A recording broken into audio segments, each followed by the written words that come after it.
The courtroom smelled of disinfectant and old wood, but all Rose Martinez could smell was burning skin. Even 8 months after the incident, the phantom scent haunted her nostrils whenever stress peaked. She sat in the witness box, her left hand hidden beneath a silk glove that cost more than her weekly grocery budget, watching her sister Lily fidget in the defendant's chair 20 feet away. Preparing and narrating this type of story took us long efforts and hard work. So if you are enjoying the story, please consider subscribing to our channel. Miss Martinez? The prosecutor's voice cut through the sterile air. Can you tell the court what happened on the morning of March 15th? Rose's throat constricted. The courtroom was packed. Journalists scribbling notes, family members she hadn't spoken to in months, strangers drawn by the sensational headlines. Her mother sat in the front row behind Lily, dabbing her eyes with a tissue that had seen too much use. Her father wasn't there. He never was when it mattered. I was making coffee, Rose began, her voice barely above a whisper. The microphone amplified every tremor. Lily came downstairs around 7. She seemed excited about something. That was the understatement of the century. Lily had practically bounced down the stairs of their shared apartment, her long black hair catching the morning light streaming through their kitchen window. Rose had always envied that hair, thick and lustrous where her own was fine and prone to frizz. But that morning, she'd been focused on the mundane ritual of grinding coffee beans, the familiar sound drowning out her sister's chatter about some viral video she'd seen. She kept talking about this challenge she'd found online, Rose continued, her fingers absently stroking the scars hidden beneath her glove. Something about trust and sibling bonds. I wasn't really listening. The defense attorney, a sharp-faced woman in an expensive suit, leaned forward slightly.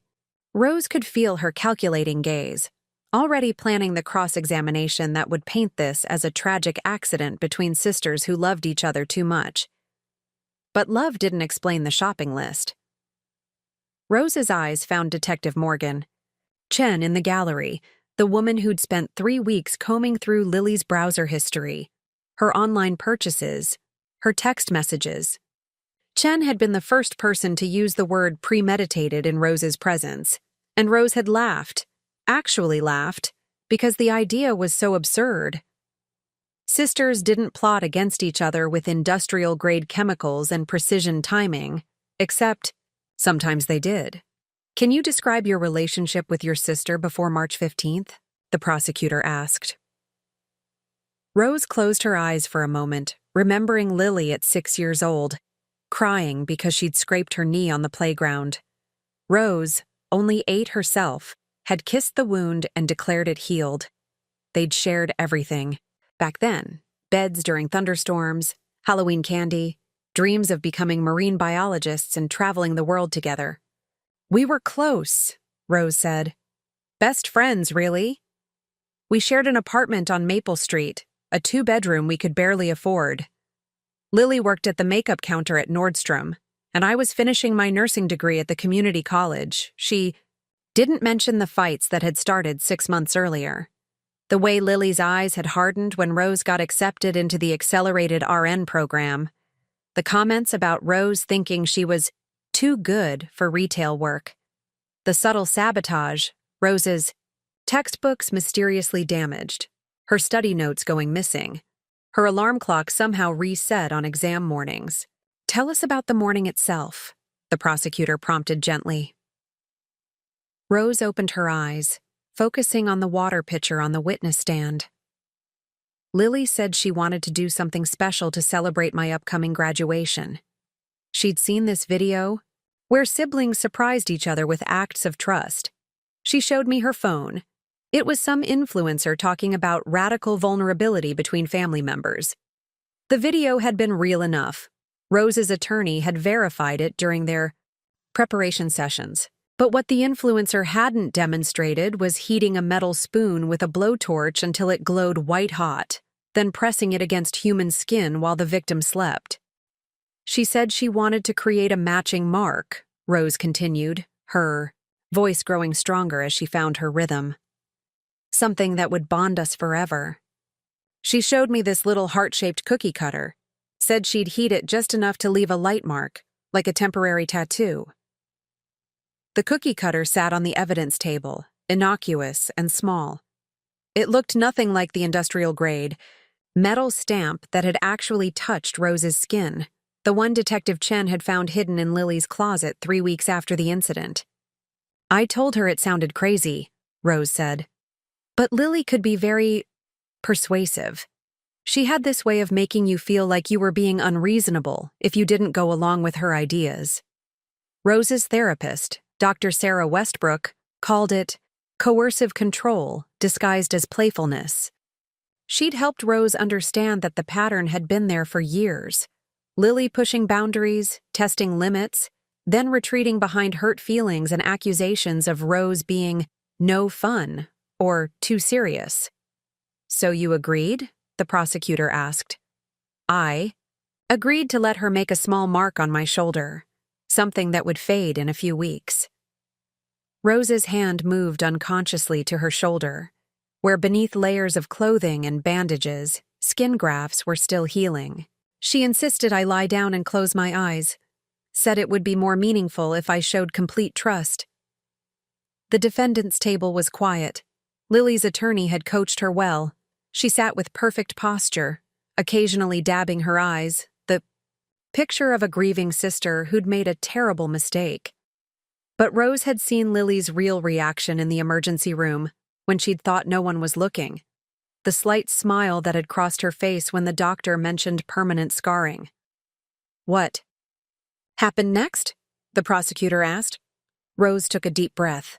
This was the hard part, the moment that would be dissected by strangers, picked apart by defense attorneys, and replayed in her nightmares for years to come.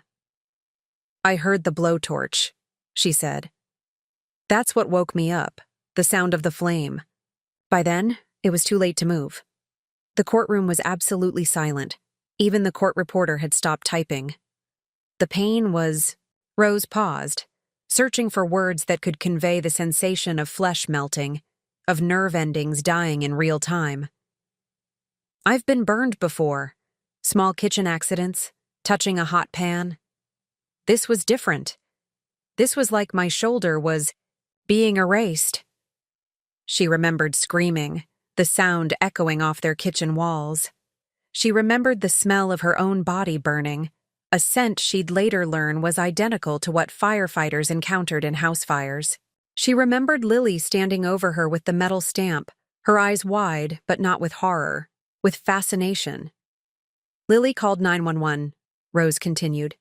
She told them it was an accident, that we'd been doing some kind of craft project and the metal had gotten too hot. She cried on the phone. She seemed genuinely upset. But upset about what? Rose had wondered about that during the long nights in the burn unit, when morphine made her thoughts swim and nurses changed her dressings every 4 hours. Had Lily been upset about Rose's pain, or about getting caught? The paramedics arrived. Within 6 minutes, Rose said. They immediately began cold water treatment and prepared me for transport. Lily rode in the ambulance with me. She held my good hand and kept apologizing. Rose remembered those apologies, how genuine they'd sounded, how Lily's tears had seemed real, her remorse complete.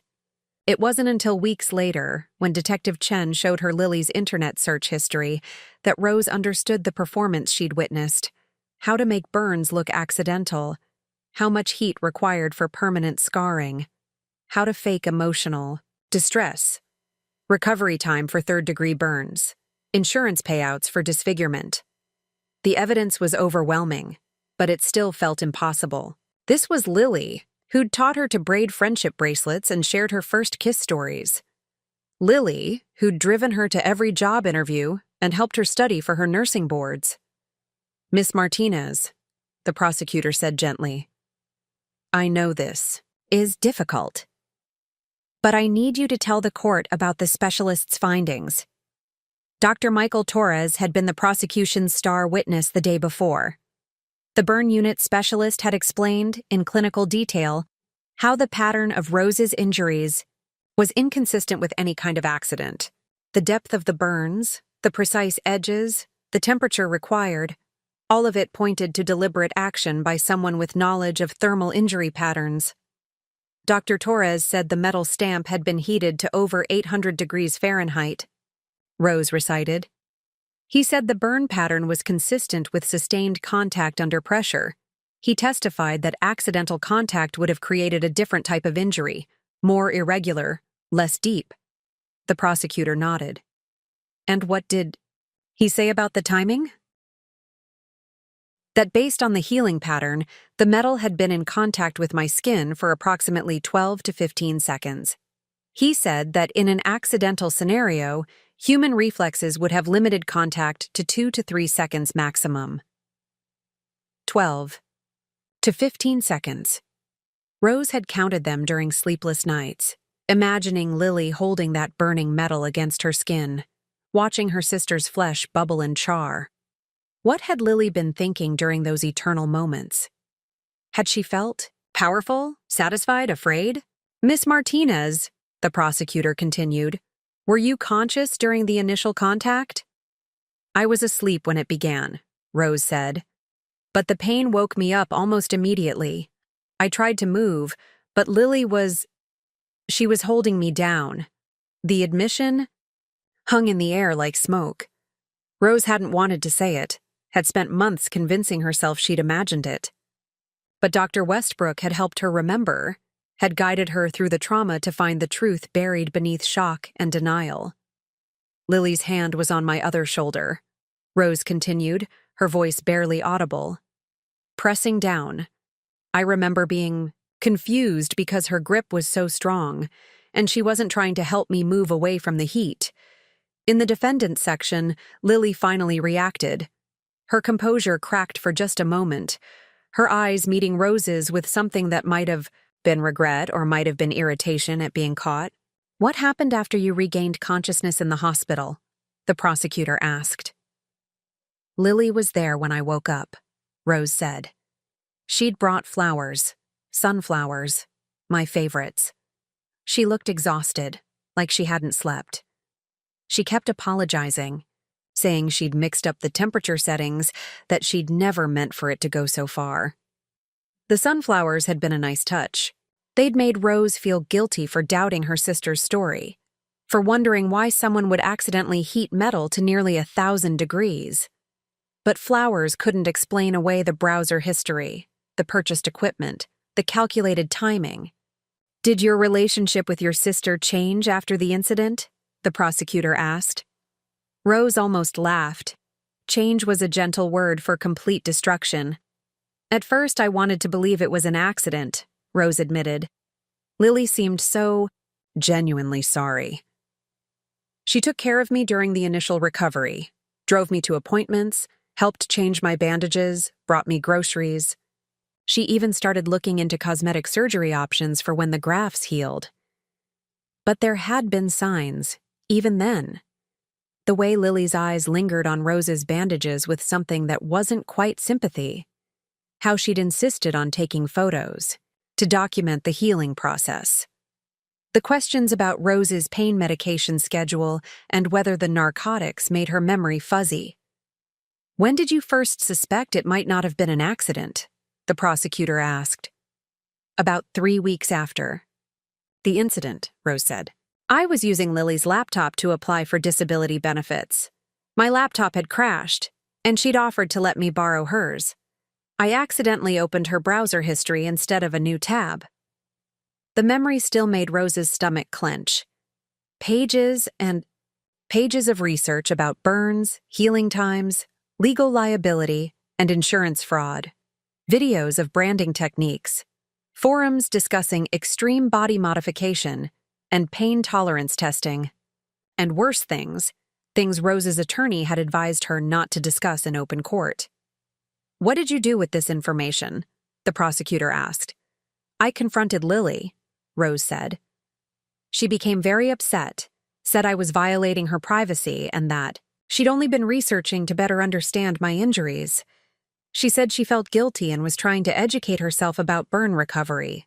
The explanation had been plausible enough that Rose had almost believed it. Almost. But doubt, once planted, grew like infection in an untreated wound. Miss Martinez, why did you ultimately decide to involve law enforcement? Rose looked at her. Mother in the gallery saw the disappointment and confusion in her eyes. This wasn't how families were supposed to work. Sisters weren't supposed to destroy each other with calculated precision. I found the real metal stamp, Rose said quietly. The one she'd actually used on me. It was hidden in her closet, wrapped in a towel behind her winter coats.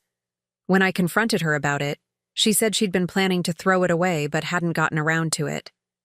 But the stamp had been clean, carefully maintained, wrapped with the care of someone preserving evidence rather than disposing of it. And when Detective Chen tested it for fingerprints and residue, they'd found traces of Rose's DNA burned into the metal. Your Honor, Rose said, turning to address the judge directly, I know how this sounds. I know it's hard to believe that. Someone could plan something like this, especially a sister. But the evidence doesn't lie. The burn patterns, the internet searches, the equipment, it all points to deliberate action. The prosecutor was wrapping up, moving toward the climactic question that would define the entire case. Rose could feel Lily's eyes on her, could sense her sister's attorney preparing objections and alternative theories. Miss Martinez, the prosecutor said, in your opinion, based on everything you've experienced and learned, was your sister's action on March 15th intentional? Rose closed her eyes, remembering Lily's face in those crucial seconds after she'd woken up. The expression hadn't been horror or shock. It had been curiosity, like she was conducting an experiment and wanted to observe the results. Yes, Rose said, opening her eyes and looking directly at her sister. I believe Lily deliberately burned me, and I believe she planned it in advance. The courtroom erupted in whispers and shifting bodies. Rose sat perfectly still, her testimony complete, but the mystery far from solved. Because even if the jury believed her, even if Lily was convicted, the question that haunted Rose remained unanswered. Why? What had she done to earn such calculated cruelty from the person who was supposed to love her most? And how many other accidents and pranks had been anything but accidental? As the prosecutor thanked her and she prepared to face cross-examination, Rose realized that some questions might never have answers. But for the first time in 8 months, she wasn't willing to pretend anymore. The truth, however painful, was finally being spoken. The cross-examination had lasted 3 hours, and Rose's throat felt like sandpaper as she finally stepped down from the witness stand. Lily's defense attorney had been thorough, professional, and devastating, painting Rose as a bitter sister who'd let trauma warp her perception of a tragic accident. The woman had dissected every inconsistency in Rose's story, every moment of doubt she'd expressed in police interviews, every instance where she'd defended Lily before the evidence became overwhelming. Miss Martinez, the attorney had said in Siu, her closing questions. Isn't it true that you've been struggling financially since the incident? And isn't it true that a conviction would significantly improve your chances of a successful civil suit? Rose had wanted to scream. Money was the furthest thing from her mind. How do you put a price on losing your ability to trust the people who raised you? But she'd answered calmly, professionally, the way Dr. Westbrook had taught her to respond to aggressive questioning. Now, sitting in her car in the courthouse parking lot, Rose allowed herself to fall apart. The sobs came in waves, 8 months of suppressed emotion finally breaking free. Through her windshield, she could see reporters clustering around Lily's attorney, who was no doubt spinning the day's testimony as the desperate fabrications of a troubled young woman. Her phone buzzed. A text from her nursing program coordinator. Saw the news coverage. Take all the time you need. Your spot in the program is secure. Rose almost laughed. Time. As if there was enough time in the universe to process what her sister had done to her, what her family had become, what she'd lost beyond the physical scars. Her daily routine had become a carefully orchestrated dance around triggers and limitations. Each morning started at 5:30 a.m. with meditation exercises Dr. Westbrook had taught her, followed by the complex ritual of caring for her still healing grafts. The new skin was pale and tender, prone to irritation from clothing and weather changes. Rose had become an expert in specialized moisturizers, compression garments, and the precise timing of medication that kept the worst of the phantom pain at bay. The apartment she'd shared with Lily had become impossible to inhabit. Every corner held memories that now felt poisoned. The kitchen where it happened, the couch where they'd watched movies, the bathroom mirror where they'd gotten ready for dates and job interviews. Rose had moved in with her friend Maya temporarily, sleeping on a pull-out couch and trying to rebuild her life from a single suitcase of salvaged belongings. "I keep thinking about all the times she helped me," Rose had told Dr. Westbrook during their session 3 days earlier. "When I was studying for my nursing boards, she'd make me flash cards. When I was dating that guy who turned out to be married, she's the one who found out and told me. She drove me to my grandfather's funeral when my car broke down." Dr. Westbrook had listened with the patient attention that made her worth her considerable fee. "Those things were real, Rose. People aren't entirely good or entirely evil. The fact that Lily was capable of kindness doesn't negate what she did to you." But that was the part Rose couldn't reconcile. The sister who'd heated metal to nearly 1,000 degrees and held it against her skin for 15 seconds was the same person who'd stayed up all night helping her cram for chemistry exams.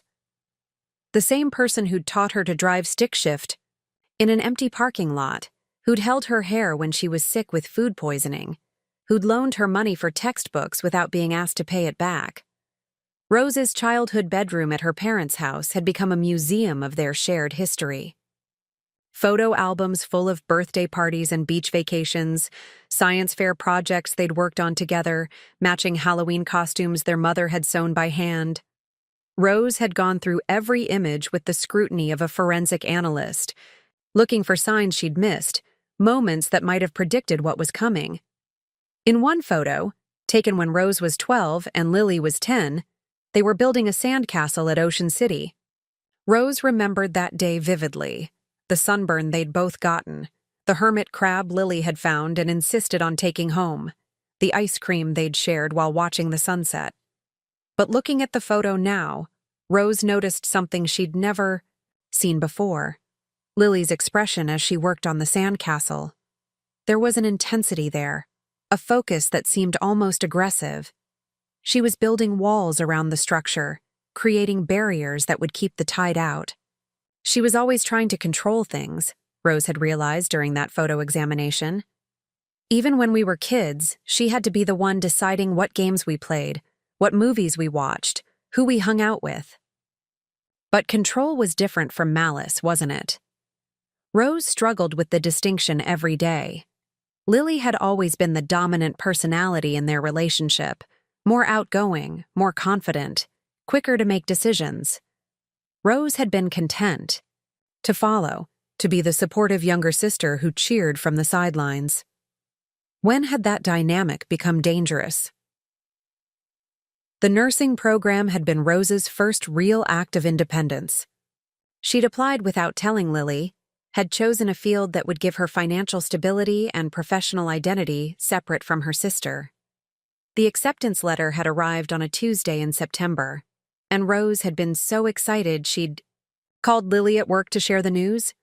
"That's amazing," Lily had said, but her voice had sounded flat. "How long is the program?" 18 months for the accelerated track, Rose had explained. "I'll be working in hospitals by the time I'm 25. There had been a long pause. "That's a lot of commitment," Lily had said finally. "Are you sure you're ready for something that intense?" At the time, Rose had interpreted it as protective concern. Lily knew about Rose's anxiety, her tendency to second-guess herself under pressure. But looking back, Rose wondered if it had been the first salvo in a campaign to undermine her confidence. The sabotage had started small, Rose's alarm clock mysteriously failing on mornings when she had important classes, her study notes going missing from places she was certain she'd left them, her laptop developing technical problems right before major assignments were due. Each incident had been easily explained away: technology failures, Rose's own absent-mindedness, the chaos of their shared living space. "Maybe I'm just not cut out for this," Rose had confided to Lily after failing her second anatomy exam. "Everyone else seems so much more prepared than I am." "You're being too hard on yourself," Lily had said, rubbing Rose's shoulders in the exact spot where she would later place the burning metal. "Maybe you just need to find something that's a better fit for your personality." Lily had always known exactly what to say to make Rose doubt herself. She was a master of the supportive statement with the poisonous subtext, the encouragement, that somehow left Rose feeling smaller and less capable. Rose had thought it was her own insecurity talking, had blamed her self-doubt on imposter syndrome and the normal struggles of adult development. But Dr. Westbrook had helped her see the pattern. Coercive control often masquerades as care and concern. The person doing it convinces you that they're protecting you from yourself, that they know what's best for you better than you do. Rose's relationship with her parents had become another casualty. Her mother, Rose Martinez, had raised 2 daughters, who were supposed to love and support each other unconditionally. The idea that one child would deliberately harm the other challenged everything Elena believed about family, about the way she'd raised them, about the fundamental goodness of people. "Maybe you misunderstood what happened," Elena had suggested, during a difficult phone call 2 weeks after Rose moved out. "Lily is devastated. She's barely eating, barely sleeping. She keeps saying she wishes it had been her instead of you." Rose had wanted to scream. Of course Lily was playing the victim. It was her signature move, the way she'd always escaped consequences for her actions. When they were children and Lily broke something or hurt someone, she'd immediately dissolve into tears and remorse, so dramatic that adults forgot to impose punishment. "Mom," Rose had said carefully, "have you looked at the evidence the police collected? The internet searches, the equipment purchases, the burn patterns?" "I don't understand all that technical stuff," Elena had replied. "All I know is that my daughter is in jail, and my other daughter won't even visit her." The expectation that Rose would maintain a relationship with Lily felt like another form of abuse. Family members kept asking when she was going to forgive, when she was going to move on, when she was going to be ready to heal the relationship, as if forgiveness were a switch Rose could flip rather than a complex process that might take years, if it happened at all. Rose's father, Miguel, had handled the situation by disappearing entirely. He'd always been emotionally distant, more comfortable with tools and machinery than with feelings and conversations. The idea that he might need to choose between his daughters, might need to take sides in a conflict he didn't understand, had sent him retreating to his workshop and his silence. "He doesn't know what to do with any of this," Rose's Aunt Carmen had explained during one of their coffee meetings. "He loves you both, but he can't process the idea that Lily might have done this intentionally." Carmen was the only family member who'd fully believed Rose's account from the beginning. She'd been the one to recommend Dr. Westbrook to help Rose find a good attorney to provide a place to stay when Maya's couch became unbearable. As Elena's younger sister, Carmen had grown up watching the same family dynamics that had shaped Rose and Lily. "Your sister was always intense," Carmen had said during one of their long conversations. "Even as a little girl, she had to win at everything. Board games, school competitions, who could run faster or jump higher. She didn't know how to lose gracefully. But intensity and competitiveness were different from sadistic cruelty, weren't they?" Rose struggled daily with the cognitive dissonance of loving someone who'd tried to destroy her. The grief she felt wasn't just for her physical injuries.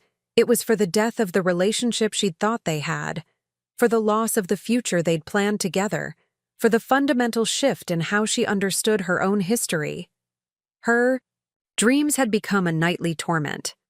Sometimes she dreamed about the incident itself, waking up with the phantom smell of burning flesh in her nostrils.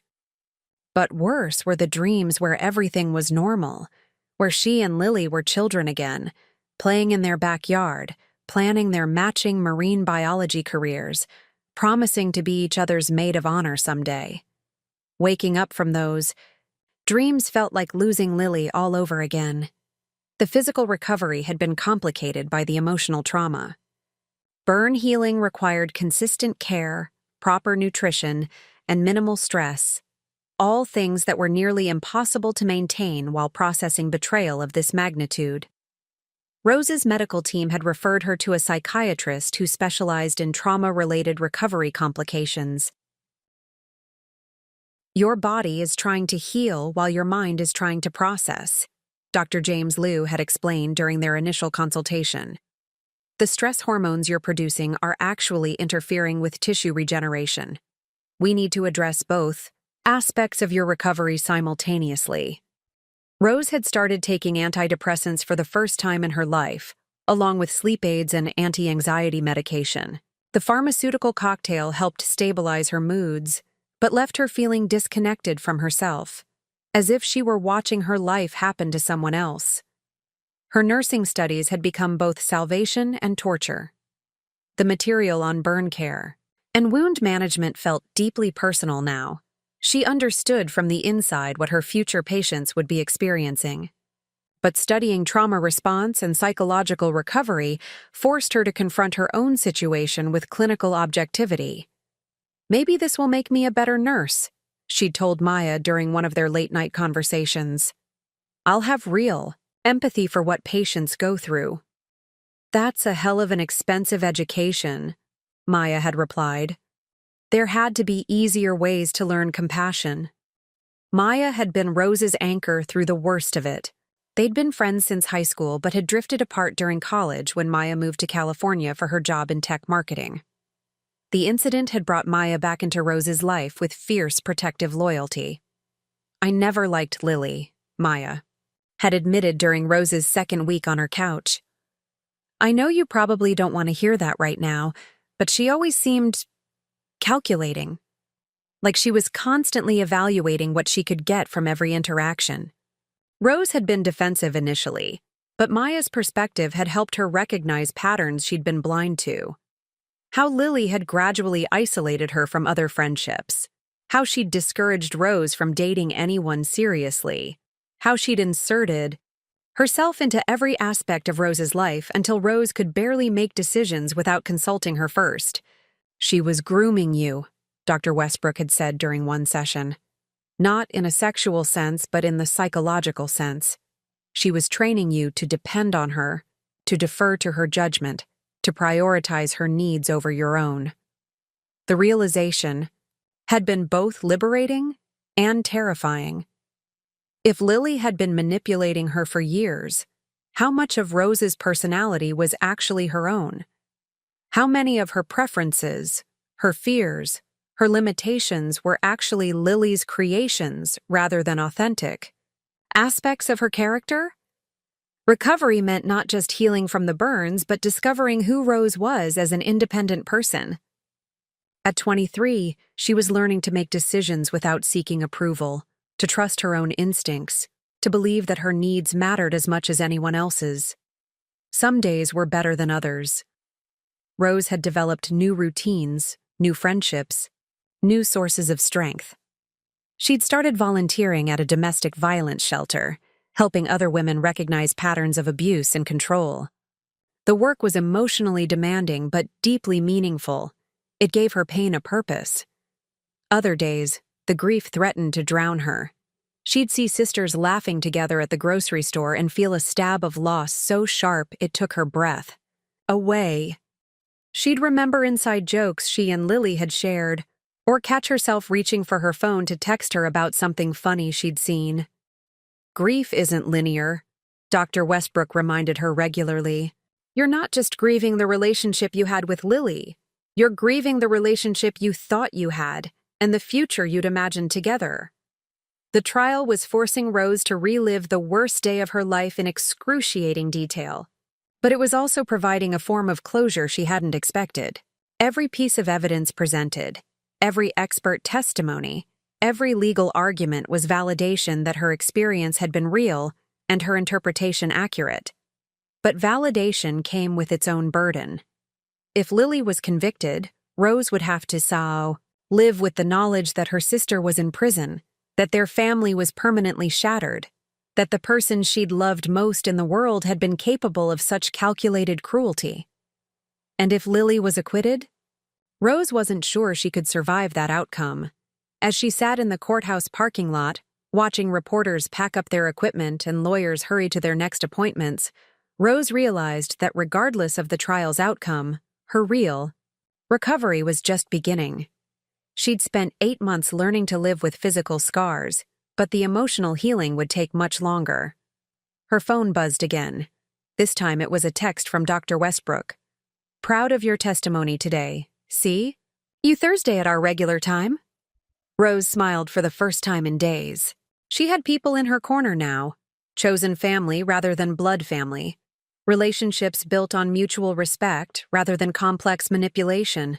It wasn't the life she'd planned, but it was authentically hers. She started her car and pulled out of the parking lot, driving toward Maya's apartment and the future she was building one careful decision at a time. The courtroom drama would continue tomorrow, but tonight she would practice the radical act of caring for herself without asking anyone else's permission. The prosecution's case built methodically over the next 3 days, each piece of evidence adding weight to their argument that Lily Martinez had deliberately and maliciously harmed her sister.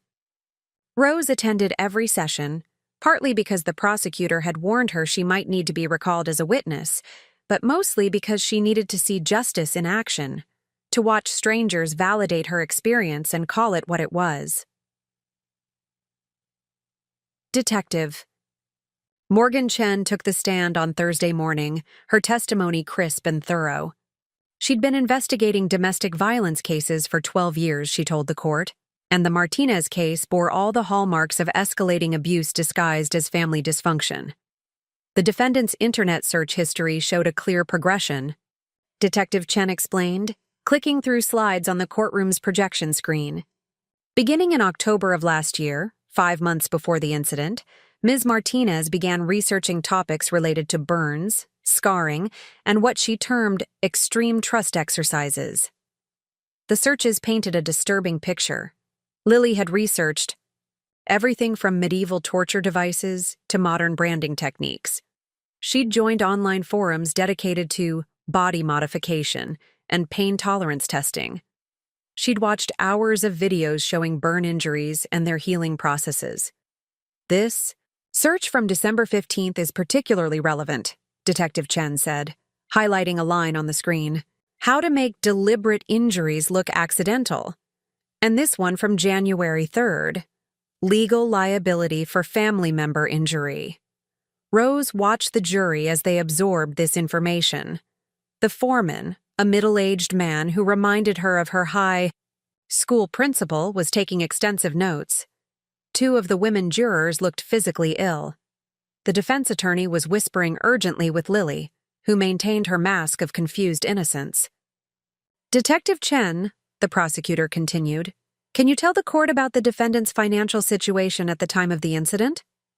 Ms. Martinez was facing significant financial pressure, Chen replied. She'd been written up 3 times at her job for poor performance and had received a formal warning that her employment was in jeopardy. Her credit card debt exceeded $15,000, and she was 2 months behind on her share of the rent. The prosecution had painted a clear motive. Lily was facing financial ruin while watching her sister advance toward a stable, well-paying career in nursing. The burn incident had occurred just 6 weeks before Rose's graduation, timing that felt increasingly significant as the evidence mounted. But it was the physical evidence that proved most damaging to Lily's claims of innocence. Dr. Michael Torres returned to the stand with enlarged photographs of Rose's injuries, explaining the thermal dynamics that had created such precise, devastating damage. The burn pattern shows evidence of sustained pressure and consistent temperature, Dr. Torres testified, pointing to the projections with a laser pointer. You can see here how the edges are perfectly defined. This is consistent with a shaped metal object heated to approximately 800 to 900 degrees Fahrenheit. Rose closed her eyes as he described the technical aspects of her injuries. Even 8 months later, the clinical details made her stomach clench, but she forced herself to listen, to be present for this crucial testimony. "Doctor, could these injuries have been caused by the cookie cutter the defendant claims to have used?" the prosecutor asked. "Absolutely not," Dr. Torres replied firmly. "The cookie cutter in evidence is made of thin aluminum. At the temperatures required to cause these injuries, that material would have deformed or melted entirely. The object that created Miss Martinez's burns was made of substantial steel or iron, probably weighing several pounds." The prosecution then introduced the metal stamp Detective Chen had found in Lily's closet, a heavy professional-grade branding iron shaped like a heart. The tool was clearly industrial quality, designed for marking leather or wood rather than human skin. But heated sufficiently, it was capable of creating exactly the type of injury Rose had suffered. "When we tested this stamp for DNA evidence," Detective Chen continued, "we found traces of the victim's blood and tissue burned into the metal surface. The pattern matches Miss Martinez's wound precisely." The courtroom fell silent as this revelation sank in. Rose felt a strange mix of vindication and horror, proof that her suspicions were correct, but also confirmation that her sister had kept a trophy of her suffering. Dr. Amanda Reeves, a forensic psychologist, testified about the psychological profile of someone capable of such calculated violence.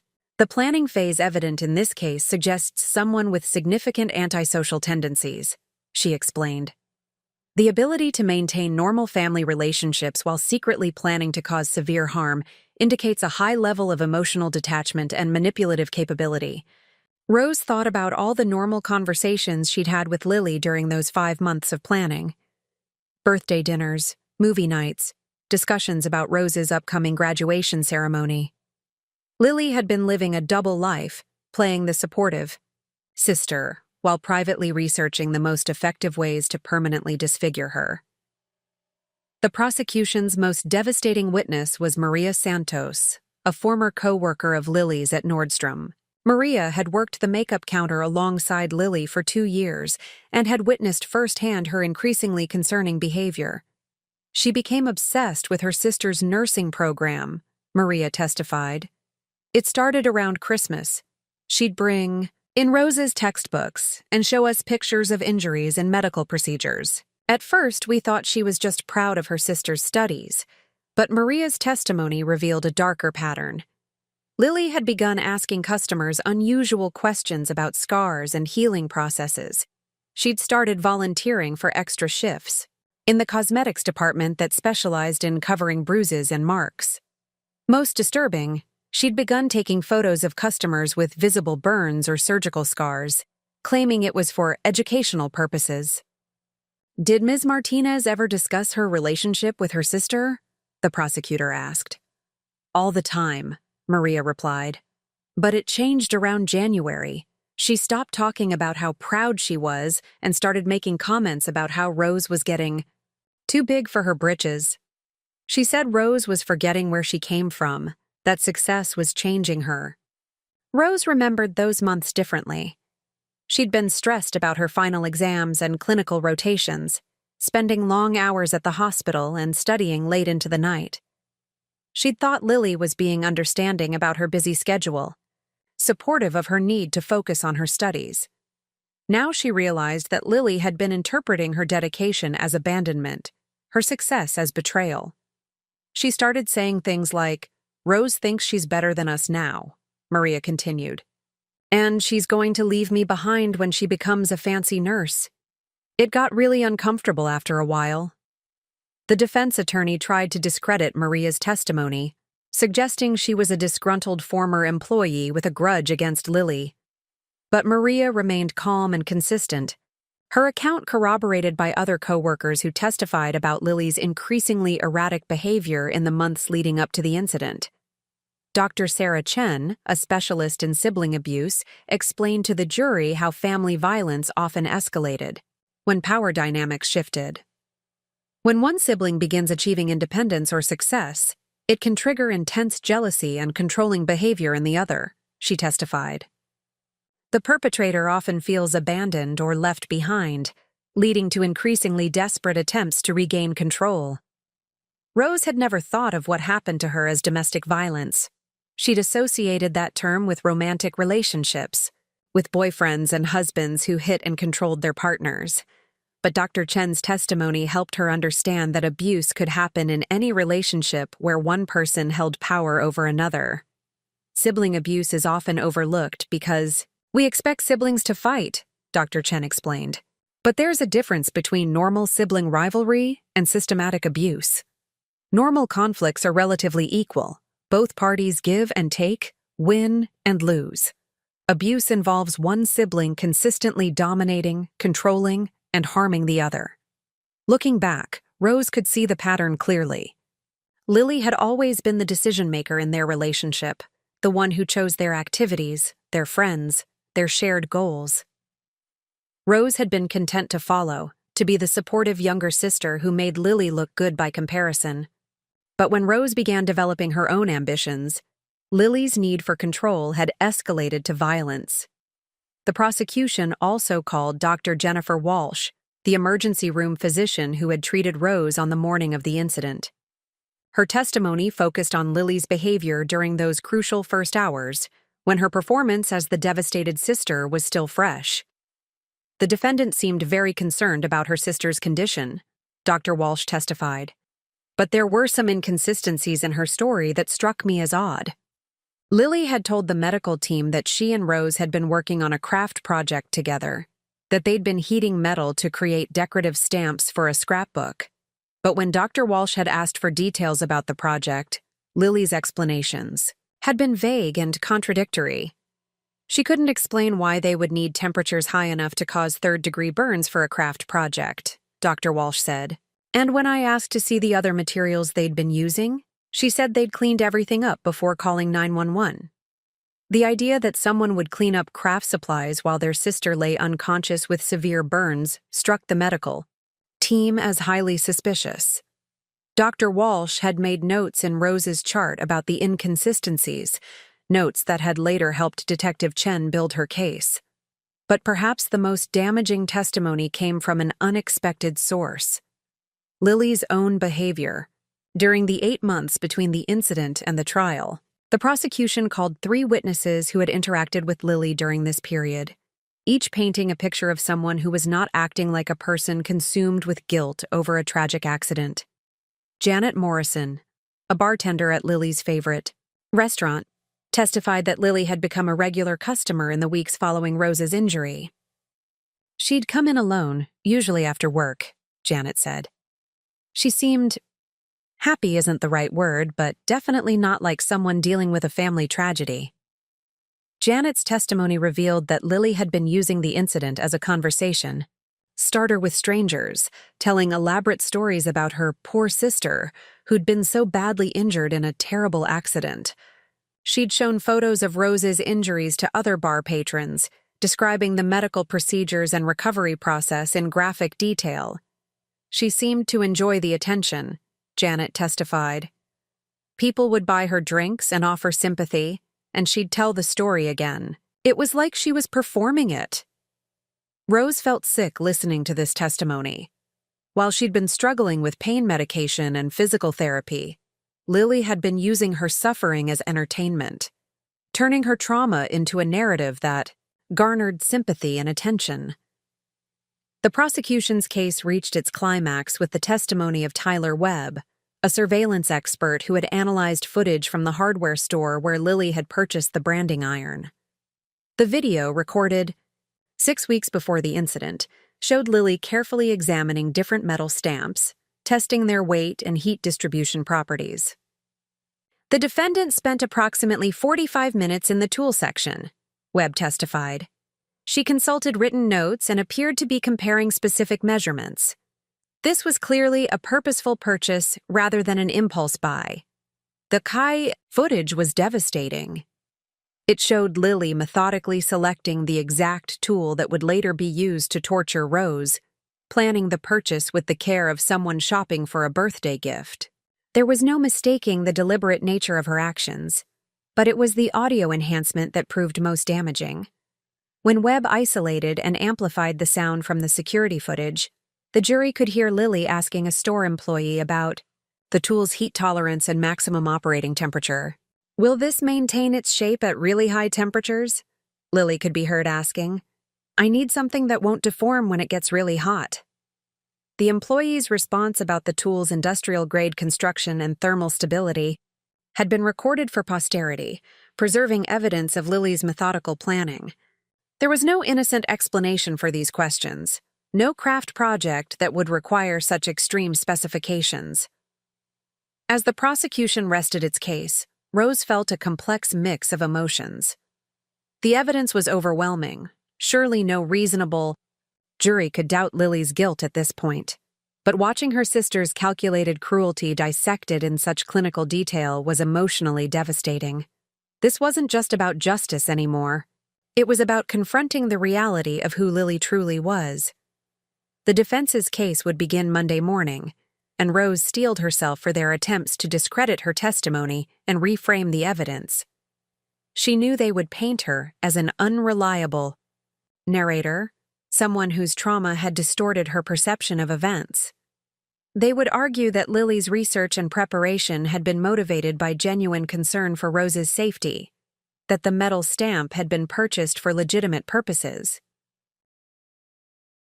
But as Rose left the courthouse that Friday afternoon, she felt something she hadn't experienced in months: hope. For the first time since the incident, she believed that justice might actually be possible. The truth was finally being told in all its horrible complexity, and a room full of strangers was listening with the seriousness her story deserved. The weekend ahead would be difficult. 2 days to process everything she'd heard, to prepare for whatever the defense might throw at her when they called their witnesses. But Rose was no longer the naive young woman who'd trusted her sister with her physical safety. She was stronger now, more aware, more willing to believe the evidence of her own experience, and that strength would carry her through whatever came next. The defense began their case on Monday morning with a strategy that surprised no one who understood the realities of family violence prosecutions. Lily's attorney, Sarah Davidson, painted a picture of two sisters whose relationship had been strained by success and mental health struggles, leading to a tragic accident that trauma had transformed into paranoid delusion. "Ladies and gentlemen of the jury," Davidson began in her opening statement, "what we have here is not a calculated crime, but a perfect storm of family dynamics, financial stress, and psychological trauma. Rose Martinez has endured something terrible, but her sister Lily is not the monster the prosecution would have you believe." Rose sat in the gallery, her hands clenched in her lap as Davidson systematically dismantled 8 months of her healing. The defense's theory was elegant in its simplicity. Rose's injuries were the result of a craft project gone wrong, and her subsequent accusations were the product of PTSD-induced paranoia and the influence of aggressive law enforcement and therapeutic intervention. The evidence will show that Rose Martinez began attending therapy just 2 weeks after the incident, Davidson continued. She was vulnerable, traumatized, and susceptible to suggestion from authority figures who were looking for someone to blame for a senseless accident. The defense called their first witness, Dr. Richard Barnes, a psychiatrist who specialized in trauma-induced false memories. His testimony was designed to cast doubt on Rose's reliability as a witness to her own experience. Severe trauma can significantly distort memory formation and retrieval, Dr. Barnes explained in response to Davidson's questions. Patients often develop what we call confabulation, the unconscious creation of false memories to fill gaps in their recollection or to make sense of senseless events. Rose felt her stomach clench as Dr. Barnes, using clinical language and professional authority, essentially called her a liar. He'd never examined her, never reviewed her medical records, never spoken to anyone involved in her care. Yet he was willing to testify that her memories of the incident were probably fabricated. "Is it possible," Davidson asked, "that Miss Martinez's Allegations against her sister are the result of therapeutic suggestion rather than actual memory? It's not only possible, it's probable, Dr. Barnes replied. When a patient is dealing with unexplained trauma, therapists and law enforcement often inadvertently plant suggestions that the patient's mind transforms into false memories. The prosecution objected repeatedly to Dr. Barnes's testimony, arguing that he was speculating about a patient he'd never examined. But the damage was being done. The jury was hearing from a medical expert that Rose's version of events might be entirely fabricated. Dr. Barnes was followed by character witnesses for Lily, friends, co-workers, and family members who testified about her kindness, her devotion to Rose, her devastation after the incident. Maria Santos's former supervisor at Nordstrom contradicted Maria's testimony, claiming that Lily had always been a model employee who spoke lovingly about her sister. Lily was constantly bragging about Rose's nursing program, testified Jennifer Clark, the cosmetics department manager. She was so proud of her sister's achievements. She'd show us Rose's test scores and talk about how she was going to be the first person in their family to have a professional career. Rose wondered if Jennifer had been coached or if she'd simply misremembered. Memory was unreliable, as Dr. Barnes had pointed out, but it worked both ways. People could forget disturbing behavior just as easily as they could fabricate trauma. The defense's most effective witness was Elena Martinez, Rose and Lily's mother. Elena took the stand reluctantly, her face streaked with tears before the questioning even began. Davidson handled her gently, allowing Elena to paint a picture of two daughters who had always been inseparable. They shared everything, Elena testified. Clothes, friends, dreams about the future. When one of them got hurt, the other one cried. When one of them succeeded, the other one celebrated. They were best friends from the moment Lily was born. Elena's testimony about their childhood was devastating to hear because much of it was true. Rose remembered the birthday parties and holiday mornings, the way they'd comfort each other during thunderstorms, the elaborate games they'd invented in their backyard. But Elena's version of their relationship stopped at childhood, conveniently omitting the gradual shift in dynamics as they'd grown older. "Did you ever witness Lily being deliberately cruel to Rose?" Davidson asked. "Never," Elena replied firmly. "Lily would have died before hurting her sister. The idea that she would do this intentionally it's impossible. I know my daughters." Rose felt the familiar guilt and self-doubt creeping back in. This was her mother, the woman who'd raised both of them, who'd witnessed their entire relationship. If Elena couldn't see Lily's capacity for cruelty, maybe Rose really was imagining things. But then Elena said something that revealed the flaw in her testimony. Rose has always been the sensitive one, the one who takes things too seriously. Sometimes I think she reads too much into normal sibling interactions. There it was. The family dynamic that had allowed Lily's behavior to escalate unchecked. Elena had always dismissed Rose's concerns as oversensitivity, had always made excuses for Lily's dominance. She wasn't lying about what she'd witnessed. She was simply incapable of recognizing abuse when it was happening in front of her. The defense's medical expert was Dr. Patricia Hodgins, a burn specialist who challenged Dr. Torres's conclusions about the intentional nature of Rose's injuries. Dr. Hodgins testified that the burn patterns could have been caused by an accident if the metal had been heated unevenly, or if Rose had moved during contact. Third-degree burns can occur very quickly with sufficient heat, Dr. Hodgins explained. If Miss Martinez was startled awake and jerked away from the metal, it could have caused the sustained contact pattern we see in her injuries. It was a plausible alternative explanation, and Rose could see some jurors nodding as they considered it. Dr. Hodgins had impressive credentials and spoke with the same clinical authority as Dr. Torres. The battle of expert witnesses was reducing Rose's experience to competing theories about thermal dynamics and tissue response. But the prosecution's cross-examination revealed the weakness in Dr. Hodgins's testimony. She admitted that her theory required Rose to have remained perfectly still for most of the contact period, moving only at the very end. She also acknowledged that the pressure marks around the burn suggested external force rather than accidental contact. "Doctor?" the prosecutor asked.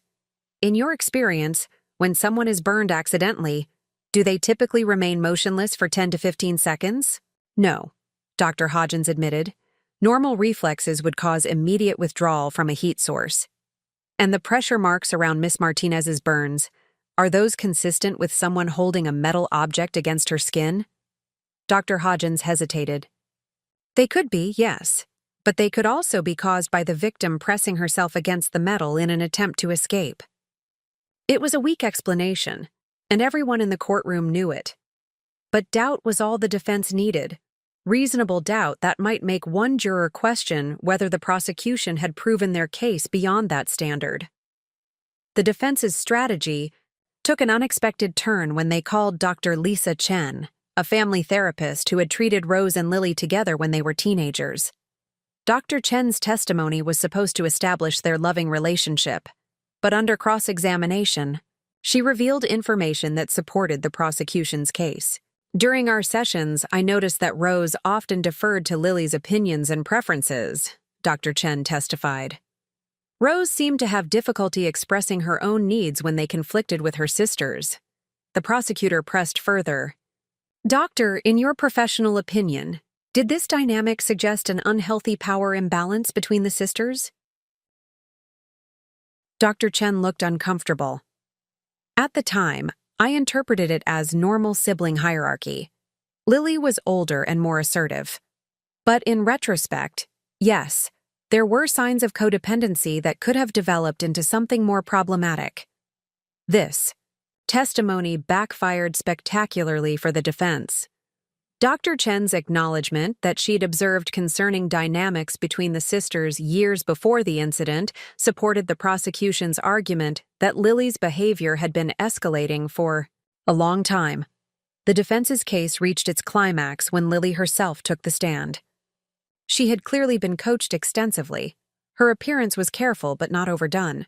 Her demeanor remorseful but not theatrical. She spoke about her love for Rose, her devastation over the accident, her confusion about why Rose now believed she'd acted deliberately.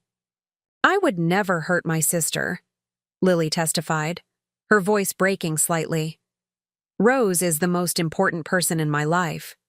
She's always been my best friend, my closest confidant. The idea that I would deliberately cause her pain it's unthinkable." Lily's version of events was consistent with what she'd told police and paramedics on the day of the incident. She and Rose had been working on a craft project, making decorative stamps for a scrapbook Rose was creating to commemorate her nursing school experience.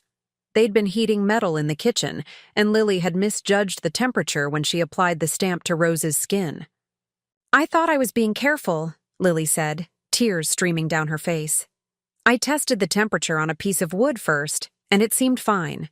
But when I touched it to Rose's skin, I realized immediately that it was too hot. By then, it was too late." Her explanation for the internet searches was that she'd been researching burns and healing processes after the incident, trying to understand what had happened and how to help Rose recover. The metal stamp had been purchased for legitimate crafting purposes. She'd been planning to make decorative items for Rose's graduation party. "I've been carrying this guilt for 8 months, Lily continued. "I made a terrible mistake that hurt the person I love most in the world. But it was an accident. I would never, ever deliberately harm Rose." The prosecution's cross-examination was methodical and devastating. They walked Lily through her internet search history, showing how her research had begun months before the incident and had focused on deliberate rather than accidental injuries. They questioned her explanation for purchasing such heavy-duty equipment for a simple craft project. "Miss Martinez," the prosecutor said, "you testified that you tested the metal stamp on wood before using it on your sister. Do you have any photos of this test burn?" "No," Lily replied. "I threw the wood away." "And you said you were making decorative items for your sister's graduation party. Can you show the court any examples of these items?" I hadn't finished any of them yet. In fact, Miss Martinez, there's no evidence that any craft project ever existed, is there? No materials, no partially completed items, no photos or documentation of any kind? Lily's composure began to crack under the sustained questioning. Her answers became more defensive, her explanations more convoluted. When the prosecutor asked her to explain why she'd researched legal liability for family member injuries months before the accident, Lily claimed she couldn't remember making those searches. You don't remember researching how to make deliberate injuries look accidental?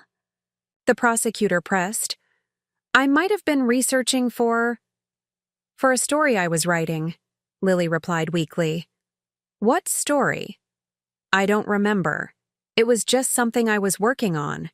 The prosecution produced evidence that Lily had never shown any interest in writing, had never enrolled in creative writing courses, had never mentioned any fictional projects to friends or family. Her explanations were becoming increasingly implausible. But it was the prosecutor's final line of questioning that revealed the true nature of Lily's feelings toward her sister. When asked about Rose's nursing program, Lily's mask of sisterly devotion finally slipped. Weren't you concerned that Rose's success in nursing school was changing your relationship? The prosecutor asked. Rose was always going to be successful, Lily replied stiffly. I supported her goals. But you told your co-worker Maria Santos that Rose was getting too big for her britches, didn't you? I might have been frustrated sometimes. Rose was so busy with school that we barely spent time together anymore. You felt abandoned? I felt left behind. Lily's voice was small, almost childlike. Rose was moving on to this important career, and I was still working retail. She was going to make new friends, professional friends. I was afraid she wouldn't need me anymore. There it was, the motive laid bare. Lily hadn't been able to bear the thought of Rose succeeding without her, of their relationship changing as Rose gained independence and professional identity. Rather than celebrate her sister's achievements, she'd chosen to destroy them. So, you decided to make sure she would always need you? The prosecutor asked. No, Lily protested. It wasn't like that. I never meant for any of this to happen. But the damage was done. The jury had seen behind Lily's mask of innocent grief to the jealousy and possessiveness that had motivated her actions. Her own words had revealed the twisted logic that had led her to torture her sister, rather than lose control over her. As Lily left the stand, Rose felt a complex mix of emotions. She was relieved that the truth was finally being told, vindicated that her perceptions had been accurate. But she was also grieving, for the sister she'd thought she had, for the relationship she'd believed they shared, for the future they would never have together. The defense's closing argument was passionate but futile. Davidson painted Lily as a loving sister who'd made a terrible mistake, and Rose as a traumatized victim whose therapy had implanted false memories. But the evidence was overwhelming, and the jury had seen Lily's mask slip during cross-examination. The prosecution's closing argument was devastating in its simplicity. They walked through the evidence methodically, the internet searches, the equipment purchases, the burn patterns, the medical testimony. They reminded the jury of Lily's own words about feeling left behind, about her resentment of Rose's success. This was not an accident, the prosecutor concluded. This was a calculated act of violence by someone who couldn't bear to see her sister succeed independently. Lily Martinez didn't burn Rose in a moment of passion or during a fight. She planned it for months, researched the most effective methods, purchased specialized equipment, and then carried out her plan with precision and cruelty. As the jury retired to deliberate, Rose felt a strange sense of completion. She had told her story. The evidence had been presented. The truth had been spoken. Whatever the jury decided, she had done everything she could to seek justice for herself and accountability for Lily. But she also knew that the trial's end would mark the beginning of a different kind of work, learning to live with the knowledge of what her sister had done, rebuilding her life around the truth rather than the comforting fiction she'd maintained for so long. The jury was out for 6 hours. When they returned, their verdict would change everything. The jury returned their verdict at 4:47 p.m. on a Tuesday that would forever divide Rose's life into before and after.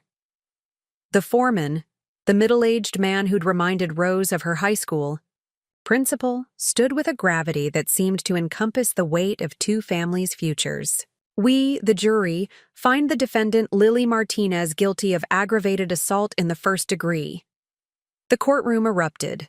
Rose heard her mother's anguished sob behind her, felt Maya's hand squeeze her shoulder, watched Lily's face crumple as the reality of her conviction settled in. The judge called for order, but Rose was barely listening to the formal proceedings.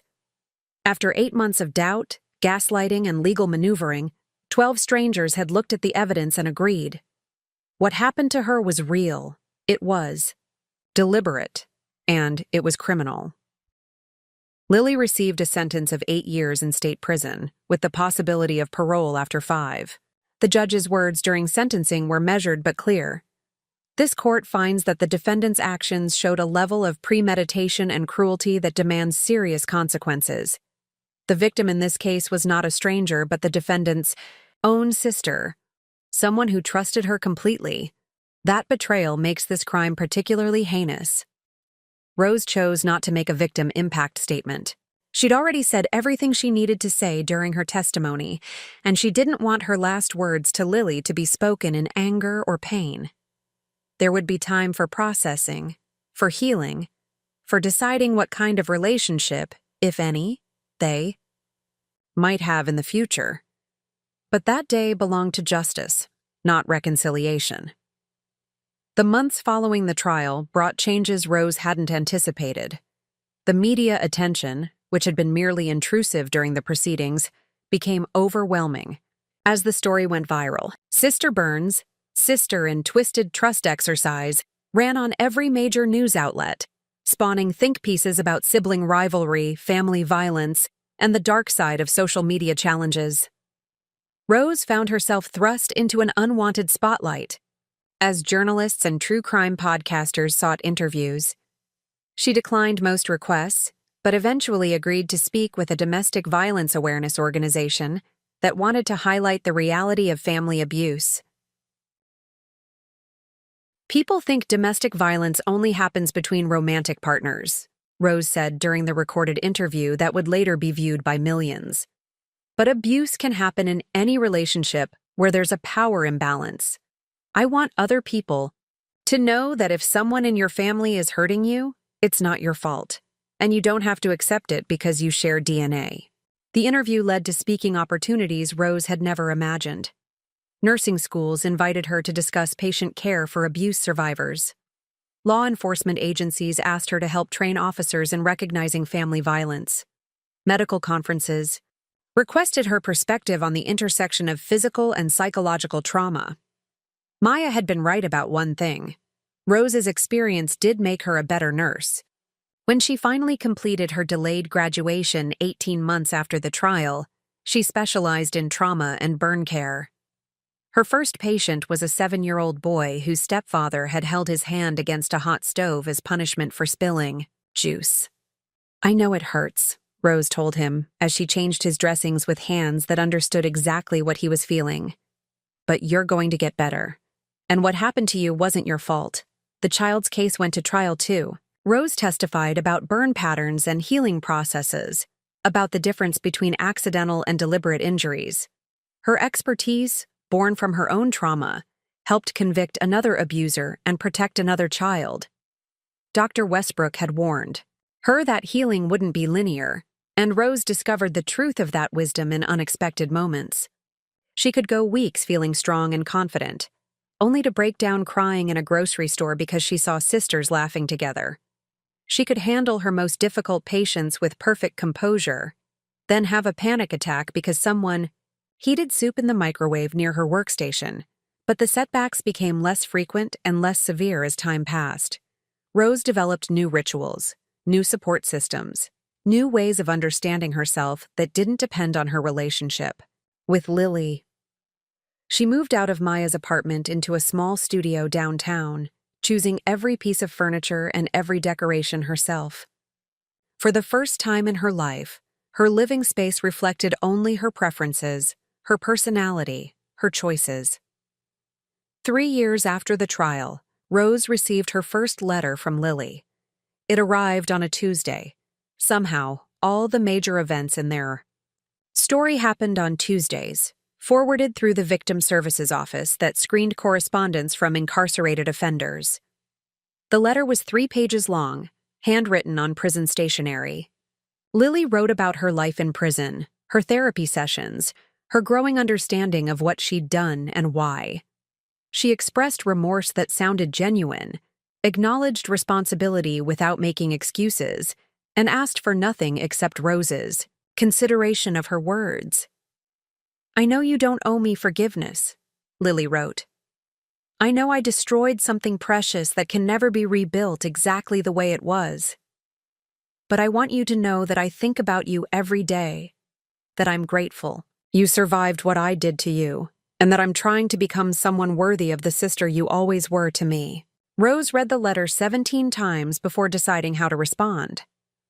Dr. Westbrook helped her navigate the complex emotions it stirred up: the grief for their lost relationship, the anger at Lily's choices, the tiny seed of hope that maybe healing was possible for both of them. Rose wrote back. Not forgiveness, not reconciliation, but acknowledgement. She told Lily about her nursing career, about the patients she'd helped, about the speaking engagements and advocacy work that had grown from their shared tragedy. She wrote about the good that had somehow emerged from such terrible circumstances.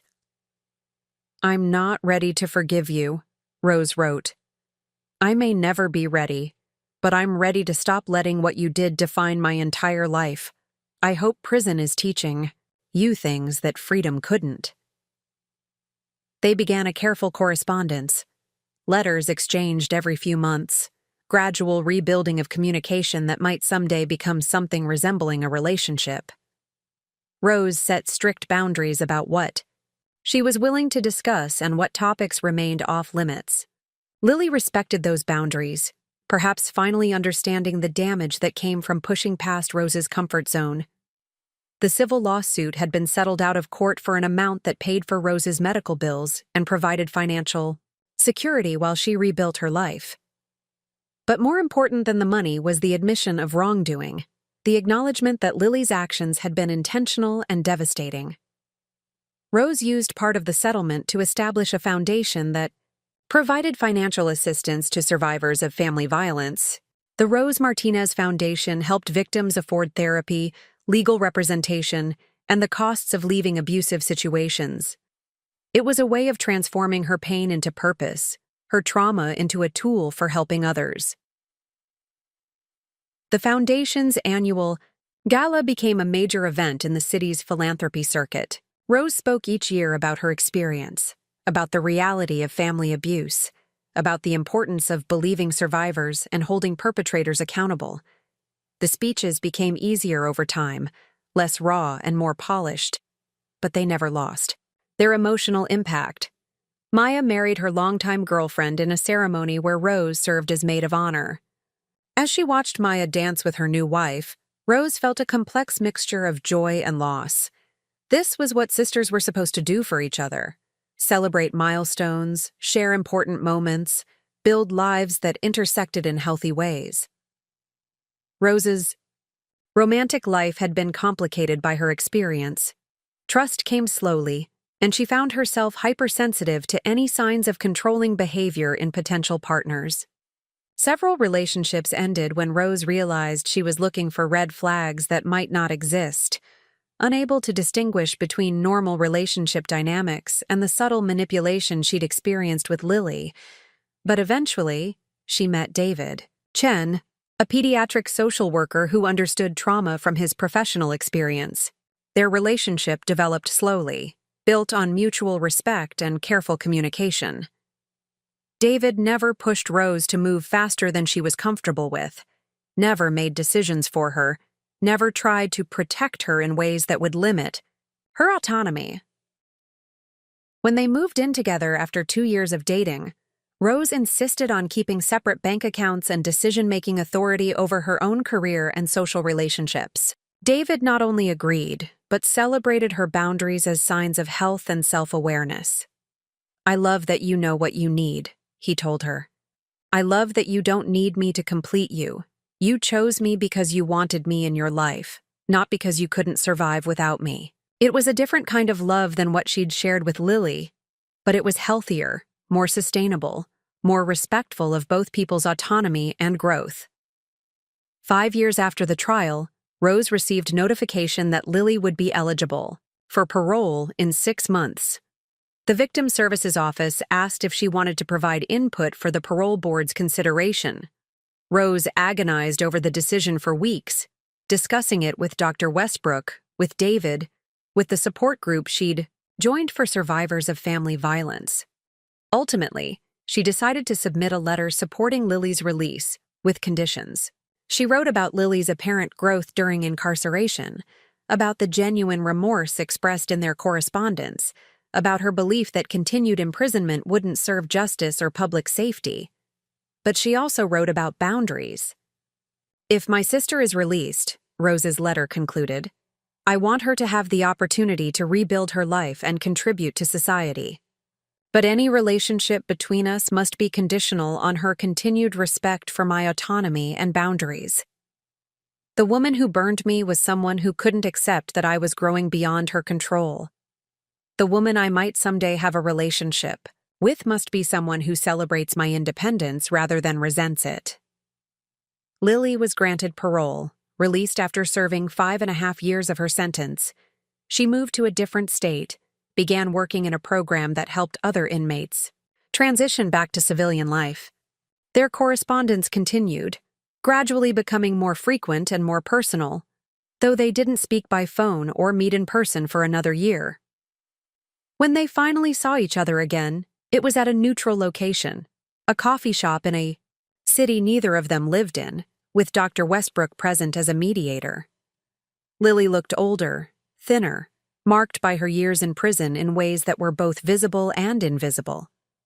But she also seemed calmer, more thoughtful, less driven by the restless energy that had always characterized her personality. "You look good," Lily said, and meant it. "Happy." "I am happy," Rose replied. Most of the time. They talked for 2 hours about safe topics, Rose's nursing career, Lily's reintegration challenges, their parents' slow acceptance of their new reality. They didn't discuss the incident directly, didn't rehash the trial or the evidence or the years of pain that had followed. There would be time for deeper conversations later, if both of them chose to continue rebuilding their relationship. As they prepared to leave the coffee shop, Lily hesitated at the door. "Rose," she said quietly, "I need you to know something. What I did to you, it wasn't about you. It was about me, about my own fears and insecurities. You didn't deserve it. You never did anything wrong." Rose nodded, accepting the words without rushing to offer forgiveness. "I know that now," she said. "It took me a long time to understand that your actions were about your inability to handle change, not about anything I did or didn't do." They hugged briefly, awkwardly, before going their separate ways. Rose drove home to David and the life she'd built from the ashes of her trauma. Lily returned to her halfway house and the long work of earning redemption through action rather than words. Rose stood at the podium of the state nursing convention, looking out at an audience of 500 healthcare professionals. The scar on her shoulder was hidden beneath her blazer, but she wore it now without shame, a reminder of survival rather than a mark of victimhood. Trauma-informed care isn't just about recognizing the signs of abuse, she told the audience. It's about understanding that healing happens in relationship, with caregivers who believe our patients' stories, who respect their autonomy, who understand that trust must be earned slowly and carefully. In the audience, she spotted several faces she recognized, colleagues from the burn unit, social workers from the domestic violence shelter where she volunteered, nursing students who'd heard her speak before. But it was the woman in the back row who caught her attention and held it. Lily sat perfectly still, tears streaming down her face as she listened to her sister speak about transformation, resilience, and the possibility of healing even the deepest wounds. She'd driven 8 hours to attend the conference, not to approach Rose but simply to witness the woman her sister had become. After the presentation, as Rose signed copies of the memoir she'd published the year before, Lily approached the book table. She didn't speak, simply handed Rose a note and walked away. The note was brief. "Thank you for showing me what strength looks like. I'm proud of who you've become. I hope someday I'll be worthy of being your sister again." Rose folded the note carefully and slipped it into her purse. She didn't follow Lily or try to catch up with her. Some moments were meant to be witnessed rather than shared. Some progress was meant to unfold slowly and carefully. 5 years later, the wedding was small, 50 guests in the garden behind David's parents' house.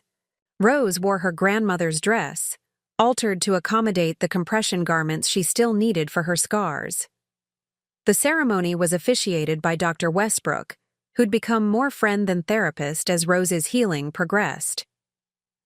As Rose and David exchanged vows, promising to love each other while maintaining their individual identities and respecting each other's autonomy, a figure watched from the street beyond the garden gate. Lily had come, drawn by an invitation she'd sent herself through internet research and careful observation. She didn't stay long, just enough to see Rose laugh at something David whispered in her ear, to watch her sister dance with their father, who'd finally learned to be present for important moments. Lily left a gift on the doorstep, a hand-carved wooden box with Rose's nursing school graduation photo inside, along with a letter. "Dear Rose," the letter began, "I know I don't have the right to be at your wedding, but I needed to see you happy. You're radiant. You've built something beautiful from something terrible. And I'm grateful every day that you survived what I did to you. I'm grateful that you chose healing over hatred, growth over stagnation. I hope your marriage brings you all the joy and partnership you deserve. Love, always, Lily." Rose found the gift that evening after the reception, after the guests had gone home and she and David were cleaning up. She read the letter twice, then showed it to David. "Are you okay?" he asked, studying her face for signs of distress. "I think I am," Rose said, surprised by the truth of it. I think this might be what closure actually looks like. Not dramatic confrontation or tearful reconciliation, but just acknowledgement, respect for boundaries, the understanding that love can exist even when relationship isn't possible. 10 years later, Rose's foundation had grown into a major organization, providing support to thousands of family violence survivors across 3 states. The annual gala had become a significant event, raising millions for victim services and prevention programs. As Rose delivered her keynote address, her story refined by years of telling, but never losing its emotional impact, she spoke about the unexpected gifts that trauma could bring. "I don't believe everything happens for a reason," she said. "What happened to me was senseless, cruel, and wrong. But I do believe we can create meaning from meaningless suffering. We can choose to let our worst experiences teach us compassion, resilience, and the precious value of relationships built on trust and respect." In the audience, among the donors and advocates and fellow survivors, sat Elena Martinez. Rose's mother had finally come to understand the truth of what had happened between her daughters, had done the hard work of examining her own role in enabling Lily's behavior. She'd become one of the foundation's most effective volunteers, helping other parents recognize and respond to signs of family violence. After the gala, as Rose and Elena shared a quiet moment on the hotel terrace, Elena asked the question she'd been holding for months. "Do you think you'll ever forgive her? Really forgive her?" Rose considered the question, watching the city lights twinkle below them. I think forgiveness isn't a destination, she said finally.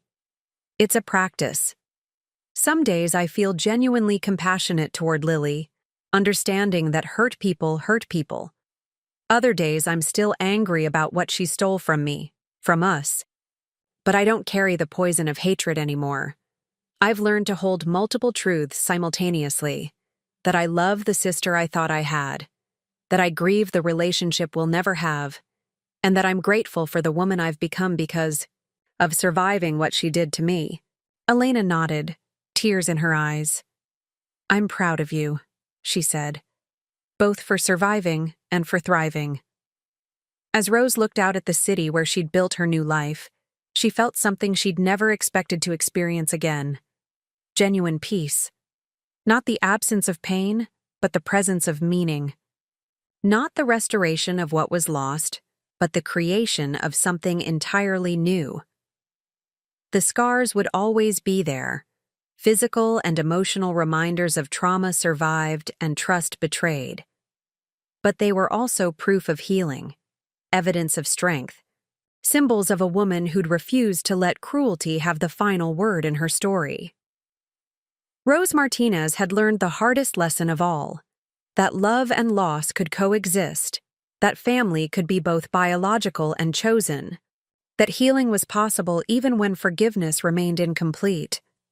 She'd learned that sometimes the greatest act of love is letting go, of people who can't love safely, of relationships that cause more harm than healing, of the fantasy that family obligation supersedes personal safety.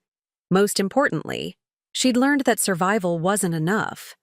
True healing meant building a life so authentic, so purposeful, so full of genuine connection that the trauma became just one chapter in a much larger story. A story still being written, one careful choice at a time. Preparing and narrating this type of story took us long efforts and hard work, so if you are enjoying the story, please consider subscribing to our channel.